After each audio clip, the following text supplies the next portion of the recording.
صباح الخير من القناطر الخيرية لتاني مرة انزل قناطر نفس الاسبوع. ليه؟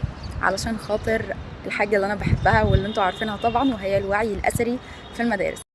وصلنا للواجهة بتاعتنا وهي مدرسة السيدة خديجة الخاصة بالقناطر الخيرية، وتعالوا خدكم معايا. عشان علمونا نحب الوطن، حلمنا اما نكبر نكون زيهم، منضعفش حتى في عز المحن، وجيلنا اللي طالع هيطلع نجوم. تحية بقلوبنا وتعظيم سلام لأبطال بلدنا وكل احترام. احنا النهارده في مدرسة السيدة خديجة في القناطر الخيرية. مدام شيماء عملت معانا مجهود جبار، إدارة المدرسة والمدرسين والطلبة كانوا حاجة تفرح القلب حرفيا. واحنا حابين ناخد رأيك بما انك الليدر بتاعهم في اليوم وفي المبادرة وفي كل حاجة. أول حاجة أنا دعاء من فريق أحفاد الحضارة المصرية اللي مؤسسه محمد حمادة المرشد السياحي الرائع حرفيا.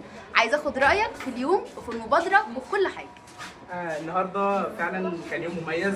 استفدنا معلومات جديده اول مره نكون نعرفها، ومعلومات كنا عارفينها، وشاركنا في فعاليات كتير، زي مثلا كتبنا اسامينا بالخط الهيروغليفي.